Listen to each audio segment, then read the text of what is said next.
Ryan Fan jolted awake, his head throbbed. Where was he? He glanced around the unfamiliar street, his heart pounding. His car. He was in his car. Why couldn't he remember driving? His eyes fell on a crumpled flyer on the dashboard. Sisyphus Quantum Reactor Demonstration. It was today. Ryan raced out of the car and towards his dorm. He burst through the door, panting. His roommate Carter looked up, startled. Dude, you missed it. The demonstration was insane. Ryan stared at him, confused. He felt like he was living the same day twice. A shiver ran down his spine. Something was wrong, very wrong. His mind raced. He remembered working late on the project with his friends. He remembered the excitement, the anticipation of the demonstration. Then, nothing. A blank. Why couldn't he remember anything past the lab? What was happening to him? The Sisyphus Quantum Reactor was the brainchild of Dr. Gregory Butler, a visionary physicist. It promised to revolutionize energy production. Ryan and his friends, Samar and Dre, had been working tirelessly on the project under Dr. Butler's guidance. Dean Bronson, a stern, imposing figure, had always been skeptical about the project. He saw it as a waste of resources, a dangerous experiment. He had ordered the project to be shut down. Ryan remembered the frustration, the anger at the dean's decision. They had poured their hearts and souls into this. It wasn't fair. Now, standing in the aftermath of the demonstration, Ryan felt a knot of dread tightening in his stomach. The dean's shutdown order had been ignored. The demonstration had happened. But how? And why couldn't he remember it? As the day unfolded, a horrifying truth began to dawn on Ryan. He was trapped in a time loop, reliving the same day over and over again. The realization hit him like a ton of bricks. He was caught in a terrifying cycle, unable to escape, and he wasn't alone. His friend Samar was also reliving the day. At first they thought it was a shared delusion, a side effect of the reactor's energy surge, but the evidence was irrefutable. They remembered the events of the loop, the conversations, the fear. Then came the murders. A masked figure, dubbed the Babyface killer by the media, began terrorizing the campus. Each loop ended with a gruesome death, the victim chosen seemingly at random. The killer was relentless, unstoppable, and Ryan and Samar were caught in the crosshairs. Fear and paranoia gripped the campus. The students, faculty, and staff were on edge, suspicious of everyone around them. The once vibrant and bustling university had turned into a place of dread and uncertainty. Every corner seemed to hide a potential threat, and every shadow felt like it could be concealing the killer. The air was thick with tension, and the usual camaraderie among students had dissolved into distrust and fear. The once familiar faces now seemed menacing, their motives unclear. The weight of the situation pressed down on Ryan and Samar. They could no longer tell friend from foe, and the pressure was mounting. The stress of the situation was taking its toll on everyone, and it was becoming increasingly difficult to stay focused. Ryan and Samar knew they had to keep their wits about them if they were to uncover the truth. They had to find a way to break the loop, to stop the killer. But how? Their investigation led them to a chilling discovery. The killer was another Ryan. This revelation was both shocking and terrifying. How could there be another Ryan? The concept of alternate dimensions had always seemed like science fiction, but now it was their reality. They delved deeper into their research, trying to understand how this alternate Ryan had come to be and what his motives were. A Ryan from a different dimension, warped by the reactor's energy. This Ryan was unhinged, driven by a twisted sense of justice. The reactor, a project meant to revolutionize energy, had instead opened a portal to another dimension.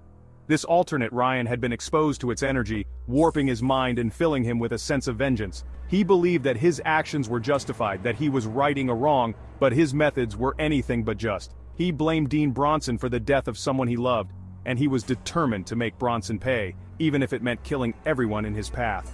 The pain of his loss had consumed him, turning him into a relentless killer. His vendetta against Bronson was all-consuming, and he would stop at nothing to achieve his goal. The campus was his hunting ground, and no one was safe from his wrath. Ryan was horrified. To see his own face twisted into a mask of rage and hatred was more terrifying than he could have ever imagined. It was like looking into a dark mirror, seeing a version of himself that he could barely recognize. The realization that this monster shared his face was almost too much to bear. He felt a deep sense of dread, knowing that he had to confront this twisted version of himself. He knew he had to stop his doppelganger, but how do you fight yourself? How do you reason with a version of yourself consumed by darkness? The internal struggle was immense. Ryan had to dig deep within himself to find the strength to face this challenge. He had to confront his own fears and insecurities, to find a way to reach the humanity within his doppelganger. It was a battle not just of physical strength, but of will and determination. The fate of the campus, and perhaps even more, rested on his shoulders. Just when the situation seemed hopeless, Tree Gelbman, a girl who had once been trapped in her own time loop, was pulled into their terrifying reality. She had faced the unimaginable before, reliving the same day over and over, but this was different. This was a new kind of nightmare. At first, Tree was disoriented, thrown by the familiar yet different world she found herself in. The streets looked the same, the people seemed familiar, but there was an underlying strangeness that she couldn't shake off. It was as if she was living in a distorted mirror of her own reality. But as she began to understand the situation, she knew she had to help. Her experiences had taught her resilience and resourcefulness. She couldn't just stand by and watch as this new world crumbled. She had to take action, to use her knowledge and skills to make a difference. Tree discovered that this dimension held a bittersweet truth for her. It was a place where the impossible seemed possible, where the boundaries of reality were blurred. And in this strange new world, she found something she had lost long ago. Her mother, who had passed away in her world, was alive and well in this one. The sight of her mother brought a flood of emotions. It was a reunion she had never dared to dream of, a chance to hold her mother again, to feel her warmth and hear her comforting voice. The chance to be with her again, to feel her touch, to hear her voice filled Tree with a longing she had tried to bury.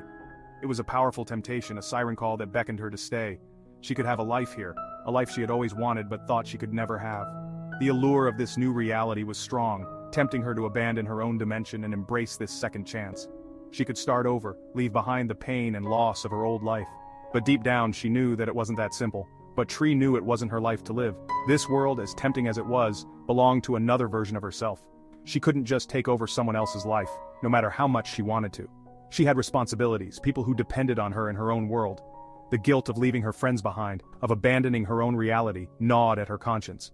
She couldn't just walk away from everything she had fought for, everything she had built. The weight of her decision pressed heavily on her, but she knew what she had to do. She had to find a way back, to return to her own world and face whatever challenges awaited her there. Section 6. The Price of Escape. Ryan, Samar and Tree worked feverishly to find a way to break the time loop. Each loop brought new dangers, new challenges, and new deaths. The Babyface killer was relentless, his methods becoming more brutal with each passing cycle. The pressure mounted, time was running out. They discovered that to break the loop they needed to stabilize the reactor's energy core. But doing so would require a sacrifice. Someone had to absorb the excess energy to act as a human lightning rod. It was a suicide mission. Tree, haunted by the guilt of surviving her own time loop, volunteered. She couldn't bear to see anyone else die, especially not for her. The decision was agonizing, but she knew it was the only way. Section 7. Facing the enemy. As Tree prepared to make the ultimate sacrifice, the Babyface killer launched his final assault. He had gathered a group of followers, students who were also trapped in the loop, and had succumbed to their darkest impulses. They stormed the reactor facility, determined to prevent Tree from succeeding. A fierce battle ensued. Ryan and Samar fought bravely against the killer and his followers, their movements honed by countless loops. Each blow was infused with the desperation of their situation, the knowledge that their lives hung in the balance. Tree, watching the fight unfold, knew she couldn't let their sacrifices be in vain. She had to buy them time, to distract the killer long enough for them to escape. Section 8. The Ultimate Sacrifice. Tree confronted the Babyface killer, her voice trembling with a mix of anger and pity. She appealed to the humanity she knew still lingered within him, reminding him of the good he was capable of. But her words fell on deaf ears. The killer was too far gone, consumed by his rage. With a heavy heart, Tree embraced her fate. She stepped into the reactor's core, the energy surging around her. The pain was unbearable, like 1,000 suns burning through her veins, but she held on, her resolve unwavering. The reactor stabilized, the loop was broken, and Tree, her body ravaged by the energy surge, collapsed to the ground. Section 9. Back to where it began. Ryan and Samar, along with the other survivors, were thrown back into their own timelines. The journey they had embarked on was nothing short of extraordinary, filled with twists and turns that defied the very fabric of reality. They had ventured through dimensions, faced unimaginable horrors, and yet, here they were, back to where it all began. The terrifying events of the loop faded into distant memories, a shared nightmare they could barely comprehend. Each of them carried the weight of those experiences, the haunting echoes of a reality that seemed both distant and near. It was as if they had lived through 1,000 lifetimes in the span of a few days, each moment etched into their minds like a scar. They were safe. But the experience had changed them, marked them in ways they were only beginning to understand. The bonds they had formed, the friendships that had been tested and strengthened, were now a part of their very being. They had seen the darkest corners of existence and had come out the other side, forever altered.